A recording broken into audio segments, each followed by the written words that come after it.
Nah, terkait dengan pertanyaan tadi, apa itu ZIWBK? Jadi ZIWBK itu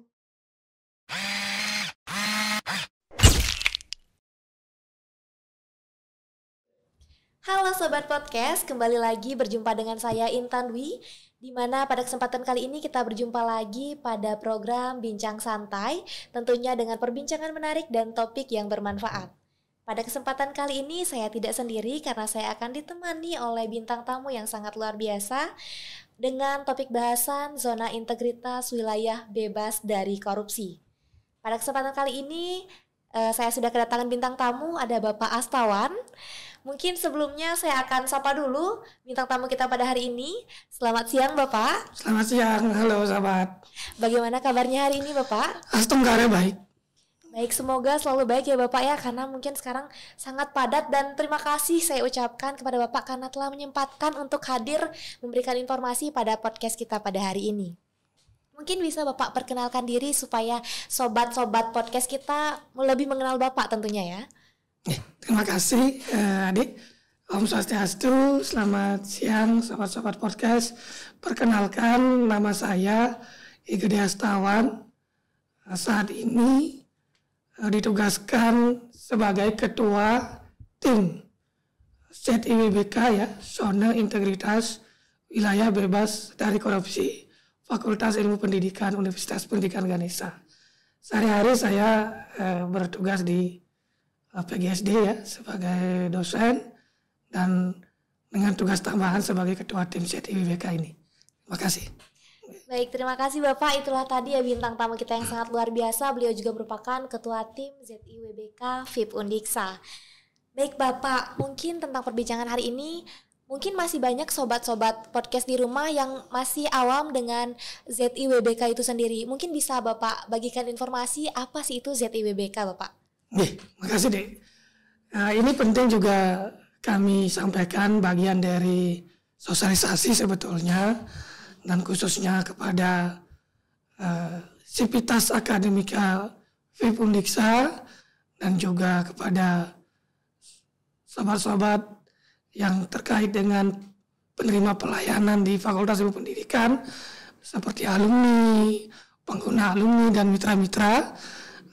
Informasi ini atau bincang-bincang kita ini nampaknya sangat bermanfaat untuk disimak nih, karena ini untuk kebaikan kita bersama. Nah, terkait dengan pertanyaan tadi, apa itu ZIWBK?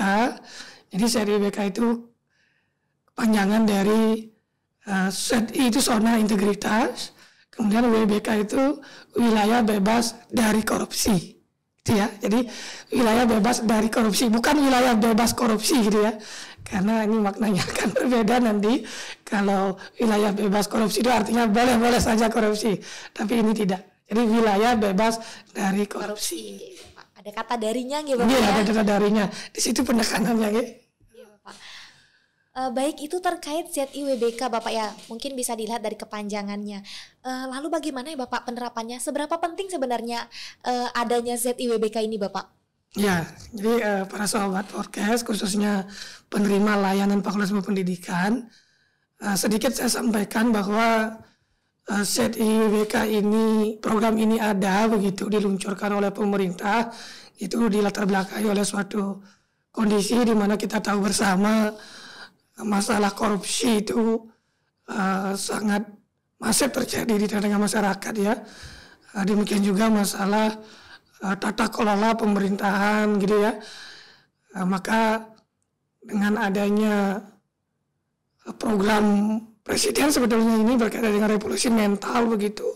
Bagaimana pelayanan publik yang diberikan oleh instansi-instansi itu akan dilakukan suatu reformasi birokrasi gitu, yang disebut dengan RP gitu ya, zona integritas reformasi birokrasi sebenarnya yang di bawah naungan Menpan RB.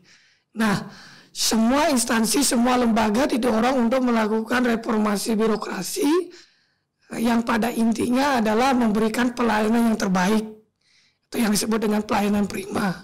Nah, ciri dari pelayanan prima itu adalah di situ di dalamnya tidak ada hal-hal yang berbau korupsi. Ya, gitu. tentunya tidak ada korupsi ya Bapak Iya, ya. itu intinya. Jadi yang menerima pelayanan itu puas, yang harus mereka dapatkan semestinya tanpa harus ada unsur embel-embel lain. Nah itu inti sederhananya seperti itu. Iya Bapak ya, benar sekali Bapak ya, karena sering sekali kita jumpai melalui hal-hal kecil yang ternyata adalah sebuah bentuk korupsi ya Bapak ya. Baik Bapak, kita lanjutkan. Jadi ini karena masih berada di lingkungan instansi tentunya Bapak ya. Kita sebagai mahasiswa, kalau kita kaitkan dengan topik kita pada hari ini, mahasiswa itu kan berlomba-lomba untuk mendapatkan predikat cum laude. Jadi untuk predikat ZIWBK, apalagi di FIP sendiri itu sudah terbentuk tim ZIWBK itu sendiri. Itu apakah terdapat syarat-syarat khusus yang harus dipenuhi terlebih dahulu atau memang dengan mudahnya mendapatkan label dan membentuk tim Bapak? Begini, jadi kalau terkait dengan perguruan tinggi dulu dia saya persempit. Jadi setiap perguruan tinggi itu dimintakan gitu salah satu fakultas untuk mewakili universitasnya. Nah, kebetulan untuk di Undiksa, Fakultas Ilmu Pendidikan lah yang dijadikan pilot project untuk diusulkan ke pusat mendapatkan sertifikat atau penghargaan zona integritas wilayah bebas dari korupsi ini. Dengan kata lain, universitas mempercayakan kepada FIP untuk mewakili lembaga ini di tingkat nasional gitu. FIP ditunjuk untuk mewakili Undiksa. Oleh karena itu, sampai saat ini di Undiksa ya baru Fakultas Ilmu Pendidikan saja yang ditetapkan ya sebagai zona integritas wilayah bebas dari korupsi agar menjadi percontohan bagi fakultas yang lain yang ada di Undiksa. Nah, biasa sekali ya Bapak ya. Fakultas kita tuh berhasil mewakili lembaga ya dengan membentuk tim ZIWBK itu sendiri ya Bapak ya. Aduh, luar biasa sekali FIP ini ya Bapak ya. Lalu bagaimana nih Bapak? Kita tahu Bapak tadi sudah memperkenalkan diri sebagai ketua tim ZIWBK itu sendiri. Untuk penerapan dari atau kinerja dari tim ini bagaimana nih Bapak? Apakah sudah terlihat mungkin progres atau beberapa program-program yang sudah berjalan atau mungkin barangkali kendala-kendala yang dihadapi Bapak? Oke. Sejak tim ini dibentuk ya tahun lalu. Waduh, sudah sejak tahun lalu ya ternyata. Sejak tahun lalu karena tim ini sudah dibentuk sejak awal tahun 2022. Ya. Sudah cukup lama. Cukup lama. Ya. Karena kalau kita lihat prosesnya begini, saya ceritakan sedikit prosesnya. Jadi ketika FIP itu ditunjuk mewakili Undiksa sebagai projectnya Fakultas Ilmu Pendidikan untuk fakultas yang lain di Undiksa gitu, maka bentuklah tim ini, pembentukan tim. Nah setelah pembentukan tim ada istilahnya pencanangan ZIWBK. Jadi dicanangkan dulu, dirancang. Nah, disusunlah perencanaannya. Nah, gitu. Nah, tim ini menyiapkan pencanangan itu. Jadi dokumen-dokumen yang dibutuhkan, apa yang perlu dipenuhi dalam tahapan selanjutnya. Itu dibuat di tahap pencanangan. Secara resmi, secara formal, tahap pencanangan ini dipublikasikan atau dilaksanakan pada 5 Juli 2022. Nah, gitu. Itu dilakukan. Nah setelah pencanangan itu ada namanya tahap pembangunan. Jadi apa yang sudah dicanangkan ini itu sudah diimplementasikan, ya diinternalisasikan, disosialisasikan. Nah itu pembangunan itu namanya. Pemenuhan terhadap aspek atau area-area yang ada di zona integritas wilayah bebas dari korupsi ini ada 6 area. Nah itu dilaksanakan pembangunan sejak 2022 bulan Juli 2022 itu sampai sekarang. Nah dalam proses pembangunan itu secara fisik memang harus terpenuhi dokumen-dokumen itu. Ada sejumlah dokumen harus terpenuhi di masing-masing area. Ada 6 area tadi ya, area manajemen perubahan, kemudian area tata laksana, area sistem manajemen SDM, area penguatan akuntabilitas, penguatan pengawasan sampai pada area peningkatan kualitas pelayanan publik. Ini semuanya harus terpenuhi dokumennya. Tentu tidak sebatas dokumen, tapi bagaimana realisasinya? Ini juga menjadi tantangan sendiri sebagai ketua tim dalam mengkoordinasikan teman-teman di masing-masing area ini ada koordinatornya. di tengah-tengah kesibukan beliau juga kan sebagai dosen, sebagai pegawai, lalu dituntut untuk mengimplementasikan ZIWBK ini, termasuk buktinya dalam bentuk dokumen. Di situ tantangannya sebenarnya. Ya, apalagi tuh prosesnya panjang ya Bapak ya, ada 6 wilayah dan ada 6 tahapan yang harus dipenuhi ya. Tentunya itu sangat tidak mudah dan sangat luar biasa sekali, sudah terbentuk dan sudah berjalan 1 tahunan ya kira-kira Bapak ya. Baik itu untuk programnya, tahapannya. Jadi untuk syarat-syarat itu mungkin ketika terbentuk itu bagaimana perasaan Bapak ketika ditunjuk sebagai ketua Bapak ya? Mungkin itu kan tugas yang cukup berat ya, apalagi di tengah kesibukan Bapak sebagai dosen juga Bapak. Mungkin bisa diceritakan kepada sobat podcast di rumah. Ya, ini betul, ini menarik karena awalnya ketika teman-teman mempercayakan saya sebagai ketua tim, saya tidak tahu juga apa itu ZIWBK ya Bapak ya. Mengenal istilah ZIWBK itu ya ketika ditugaskan oleh teman-teman untuk diminta menjadi ketua tim begitu. Nah, lalu karena saya diberikan mandat istilahnya oleh teman-teman dan utamanya oleh pimpinan, dipercayakan ketua tim, saya dengan keyakinan begitu, saya terima tanggung jawab itu walaupun dari yang tidak tahu, tetapi karena saya prinsipnya suka terhadap tantangan begitu, akhirnya saya memberanikan diri untuk mengiyakan gitu ketika teman-teman dan pimpinan utamanya menugaskan sebagai ketua tim, dan di situ saya harus belajar banyak hal tentang ZIWBK ini, dan utamanya ini bermanfaat bagi diri saya juga ya dalam hal kaitannya dengan pelayanan yang harus saya lakukan sebagai dosen gitu kan, sebagai tugas tambahan yang lainnya ya.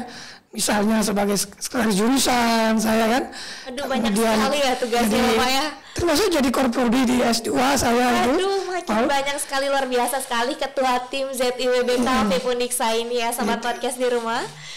Artinya dengan begitu saya menyadari bahwa sebagai pelayan itu ya, terutama bagi mahasiswa ya dan juga bagi stakeholder yang lain, kita harus melakukan yang semestinya kita lakukan gitu ya, memberikan yang terbaik untuk mereka, karena hak bagi pengguna itu ya, mahasiswa alumni itu ya memang dia harus mendapatkan layanan yang baik atas apa yang sudah dia berikan ke Uniksa, ke PIP.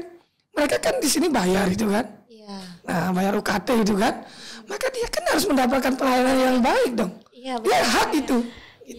Itu menyadarkan saya secara pribadi, kemudian kesadaran ini cobalah saya sebarluaskan kepada lingkungan di internal saya, di tim saya, kemudian termasuk di Sivitas Akademika Uniksa gitu.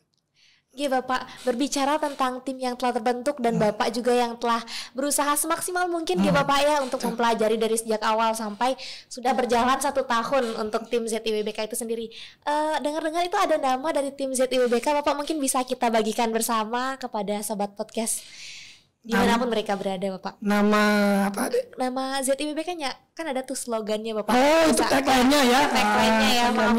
Itu semboyannya dari ZIWBK-nya adalah PIP Metaksu gitu ya. Jadi PIP Metaksu ini sebagai sebuah singkatan, yaitu melayani tak sebatas ucapan gitu. Karena kadang-kadang kan pelayanan itu hanya manis di bibir begitu, tapi implementasinya tidak. Maka dengan kata-kata Metaksu ini diharapkan untuk mampu memberikan spirit bagi setiap pemberi layanan. Jadi setiap dia memberikan layanan, dia akan ingat melayani tak sebatas ucapan. Nah itu kan, itu akan tersentuh hatinya bagi yang memberikan layanan itu, sehingga dia akan memberikan pelayanan yang terbaik yang bisa dilakukannya sesuai dengan ketentuan dan prosedur yang ada. Di samping kata Metaksu itu secara umum ya, selain singkatan tadi itu melayani tak sebatas ucapan, kalau Metaksu bagi orang Bali itu kan sudah mendengar kata taksu itu sudah lain rasanya gitu. Jadi ada spirit, ada kekuatan yang menggerakkan begitu ya,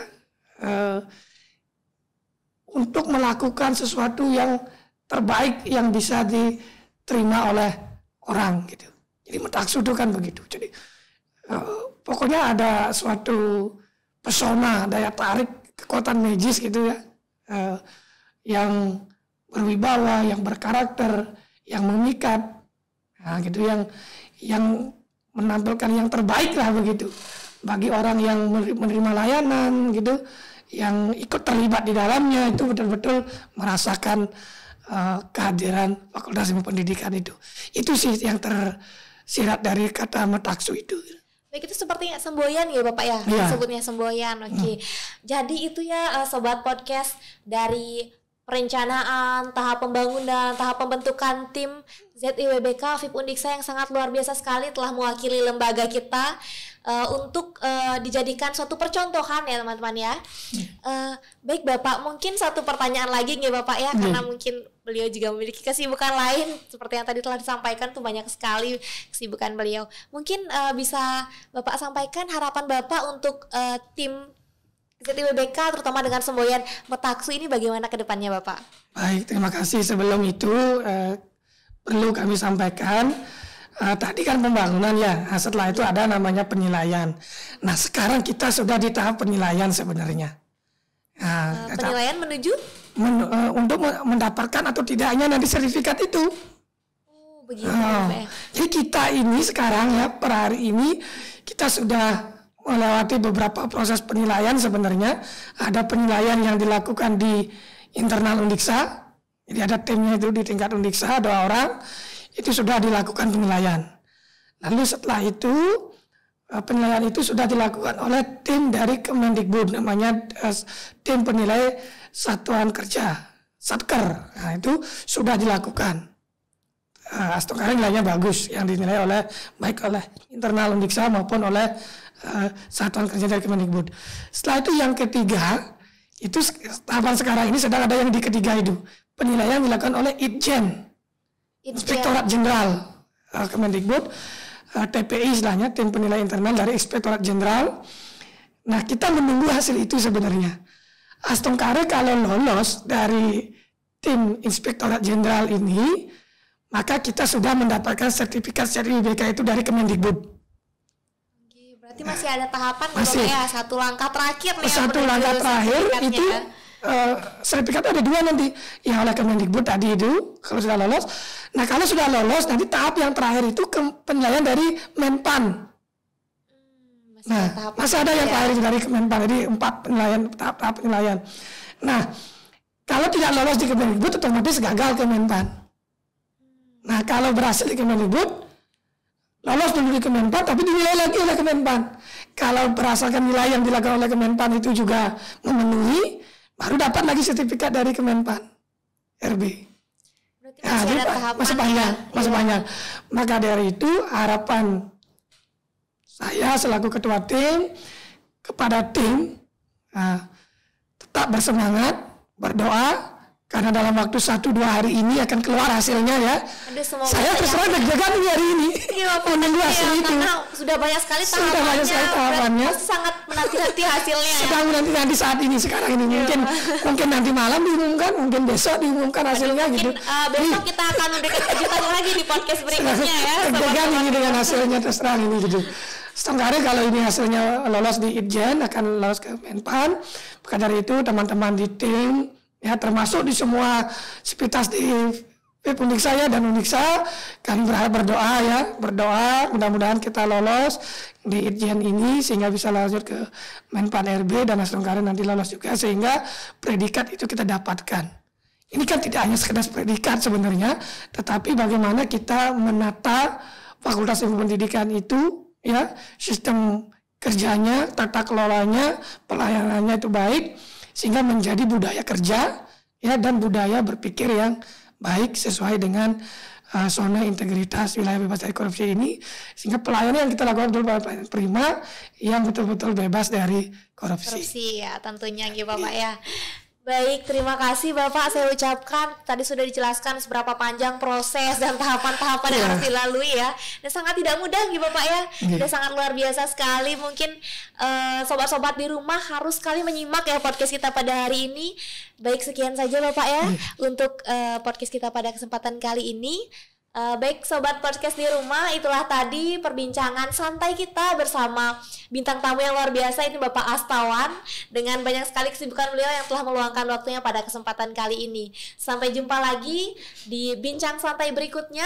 Saya ucapkan terima kasih karena telah mengikuti podcast pada hari ini, dan saya sampaikan juga permohonan maaf apabila terdapat kata yang kurang berkenan. Sampai jumpa di podcast berikutnya. Sampai jumpa. Om Santi.